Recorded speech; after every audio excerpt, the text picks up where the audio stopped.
નમસ્કાર, જય શ્રી કૃષ્ણ. સ્વાગત છે મારી યુટ્યુબ ચેનલમાં.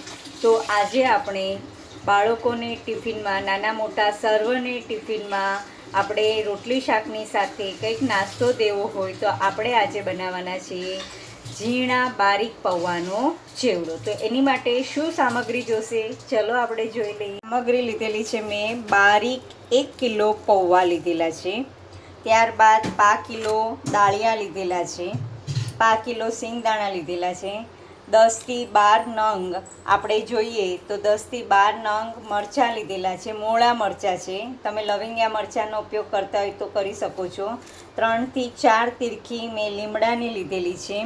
સ્વાદ અનુસાર મીઠું લીધું છે અને ગળપણ તરીકે થોડી આપણે સાકરનો ઉપયોગ કરશું.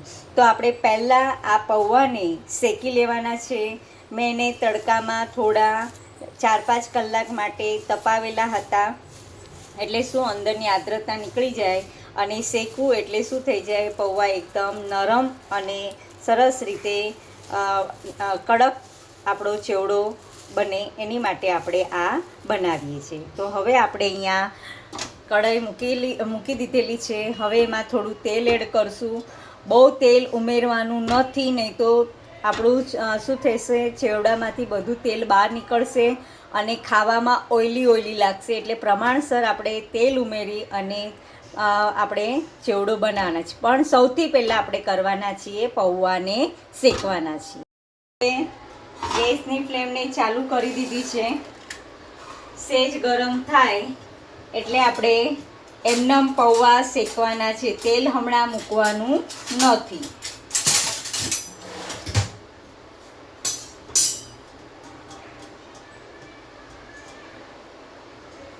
તમે આ ચેવડાની અંદર સૂકું ખોપરાનો પણ ઉપયોગ કરી શકો છો. મેં ખોપરાને સ્કીપ કર્યું છે. આમાં તમે તીખી દાળનો પણ ઉપયોગ કરી શકો છો, મમરાનો પણ ઉપયોગ કરી શકો છો, વઘારેલા મમરાનો.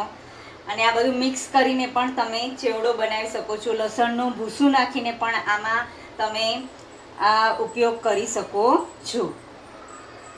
હવે આ ગરમ થઈ ગયું છે એટલે આપણે પૌવાને એડ કરી દીધેલા છે અને 5 થી 7 મિનિટ સુધી જ આપણે શેકવાના છે, કારણ કે આપણે તડકામાં તપાવેલા હતા.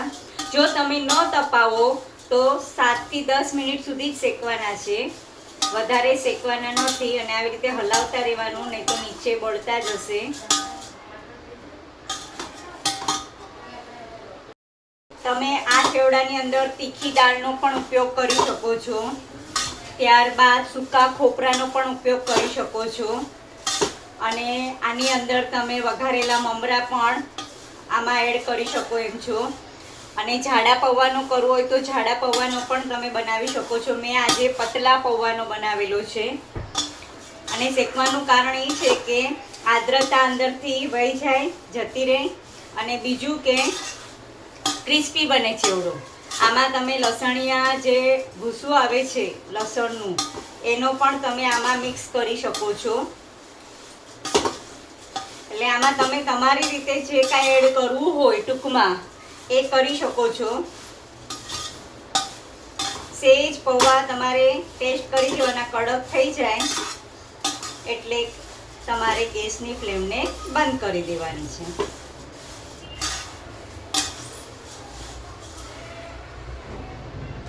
સેજ પૌવા ક્રિસ્પી થઈ જાય ત્યાં સુધી શેકવાના છે. અને પૌવાનો સેજ કલર એકદમ વ્હાઈટ હશે તો સેજ કલર બદલાઈ જશે. સેજ કલર બદલાય એટલે સમજવાનું કે તમારા પૌવા શેકાઈ ગયા છે. આ રીતે સેજ કલર બદલાય તમને જશે, એકદમ વ્હાઈટ નહીં દેખાય.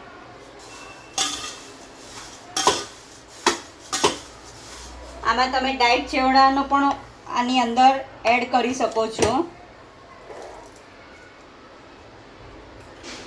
સેજ તમારે ચાખી જોવાના, ક્રિસ્પી થઈ જાય એટલે ગેસની ફ્લેમને બંધ કરી દેવાની છે.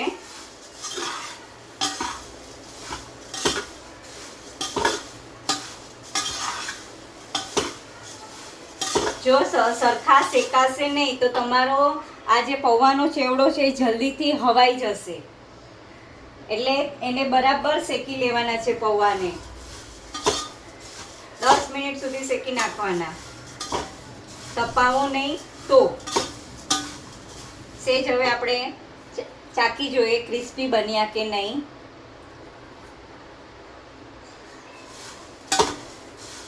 સેજ 5 મિનિટ આપણે શેકશું.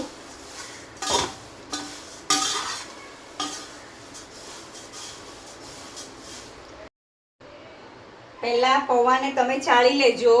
મેં પહેલા પૌવાને ચાળી લીધેલા છે, પછી શેકવા લીધેલા છે.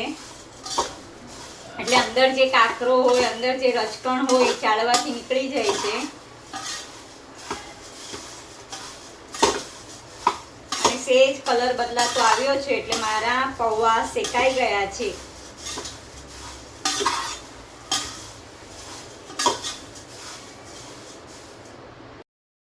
પૌવા મારા એકદમ ક્રિસ્પી થઈ ગયા છે. આમ ખાઈએ કે આમ મમરા જેવા આમ અવાજ આવે છે, કડકડ કડકડ. એટલે હવે હું આ પૌવાને કાઢી લઉં છું આ લોયાની અંદર. ગેસની ફ્લેમને ચાલુ જ રાખવાની છે, કારણ કે આપણે હવે એની અંદર સિંગ શેકવાના છીએ.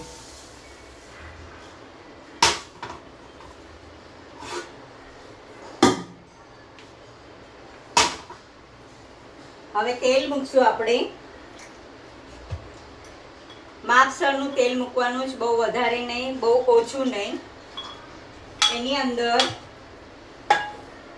પહેલા હું સિંગદાણાને તળી લઉં છું.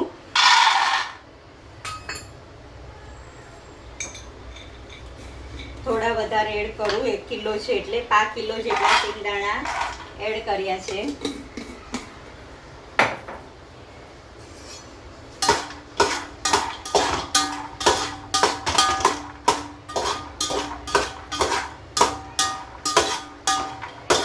સિંગદાણા બ્રાઉનિશ થાય અને એ પણ ખાવામાં કડક દાણો થઈ જાય એટલે પછી આપણે બીજી વસ્તુ એડ કરવાની છે.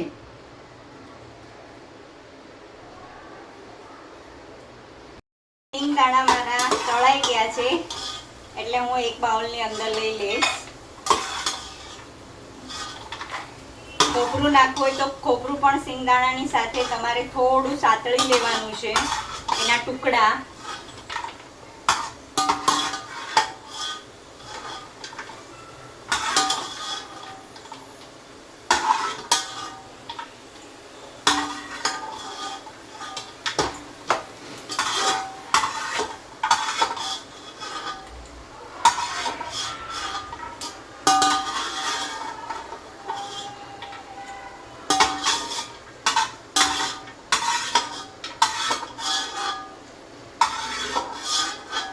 આ રીતે મેં બધા સિંગદાણા તળીને લઈ લીધેલા છે.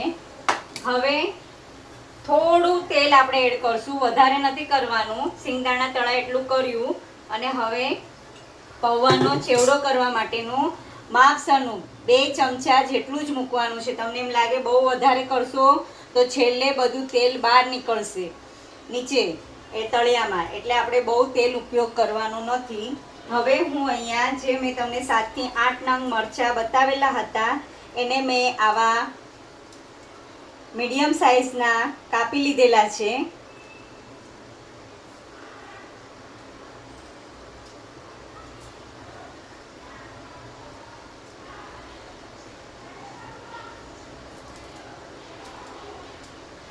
એને એડ કરી દેવાના છે. હવે ગેસની ફ્લેમને સ્લો જ રાખવાની છે. લીમડાની 3-4 કીરખી લીધેલી છે.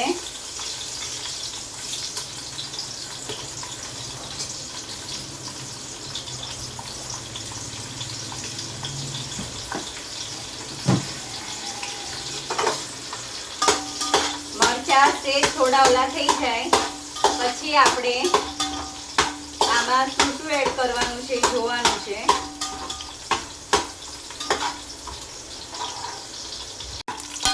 તમે જોઈ શકો છો મેં બહુ ઓછું તેલ મૂકેલું છે અને મરચાં મારા સેજ સતળાઈ ગયા છે, લીમડું ને બધું. હવે હું આ દાળિયા જે એડ કરવાની છું. 1 કિલોની સામે મેં 5 કિલો દાળિયા લીધેલા છે, એટલે આ દાળિયા એડ કરી દઉં છું.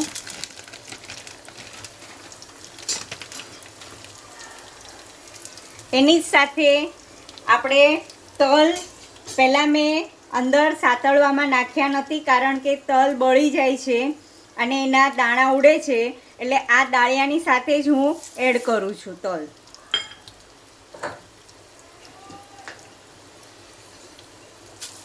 તલ શક્તિવર્ધક છે એટલે વધારે થોડો ઉપયોગ કરો તો ચાલે.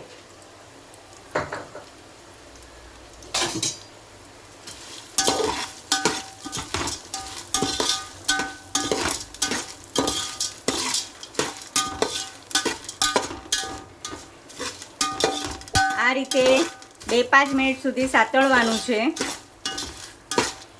કારણ કે દાળિયા કડક થઈ જશે એટલે વધારે નથી કરવાનું.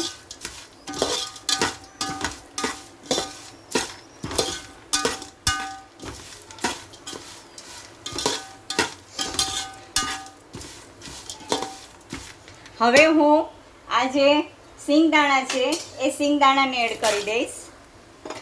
આ જે પૌવા છે એ પૌવાને હવે એડ કરું છું. ગેસની ફ્લેમને સ્લો જ રાખવાની છે. આવી રીતે તમે જુઓ, આ મારા આખા પૌવા આવી રીતે એકદમ ક્રિસ્પી થઈ ગયેલા છે. હવે આપણે સ્વાદ અનુસાર મીઠાનો ઉપયોગ કરવાના છીએ.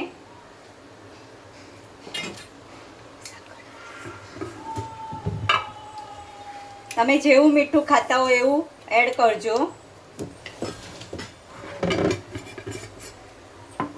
થોડી આપણે સાકર એડ કરશું.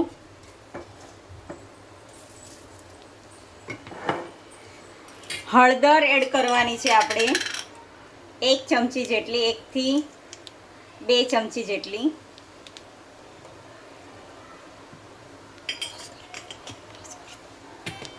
એક ચમચી મેં અહીંયા લીધેલો છે ટાટાનો ગરમ મસાલો,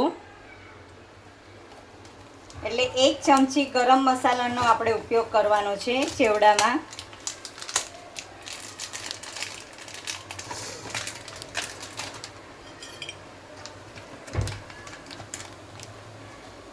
એક ચમચી, 1 થી 2 ચમચી ગરમ મસાલાનો ઉપયોગ કરેલો છે.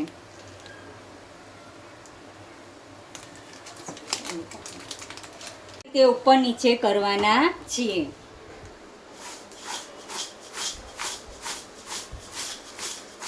તમે આમાં લસણનું ભૂસુંનો ઉપયોગ કરી શકો છો. ત્યારબાદ તીખો ચેવડો આવે એનો પણ ઉપયોગ કરી શકો છો. તીખા દાળિયાનો ઉપયોગ કરી શકો છો. હવે ઉપરથી નીચે આપણે આવી રીતે બધું હલાવી દેવાનું છે, મિક્સ કરી દેવાનું છે.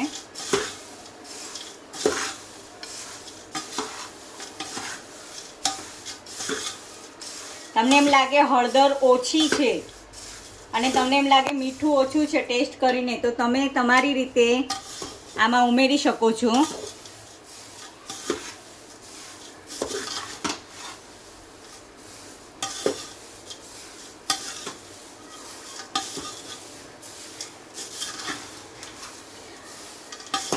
આપણે આગળ 10 મિનિટ સુધી પૌવાને શેકેલા છે, એટલે અહીંયા પણ આપણે 5 થી 7 મિનિટ સુધી શેકવાના છે.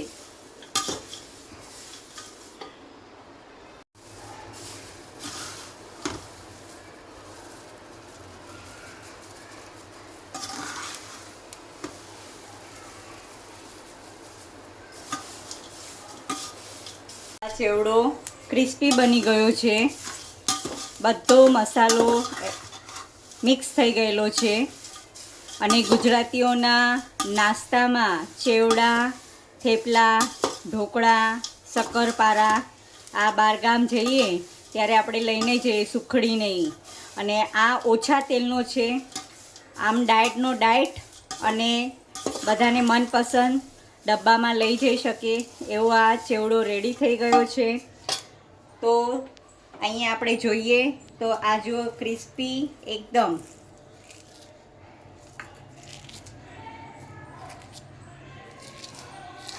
આવી રીતે પણ જે ખાઈ ન શકે એ આવી રીતે ભૂકો કરીને પણ ખાઈ શકે એવો ક્રિસ્પી બનાવી દીધેલો છે. તો તમે પણ એક વખત આવી રીતે ચેવડો બનાવવા પ્રયત્ન કરજો. કેવો બને છે એ જરૂરથી કમેન્ટ કરજો.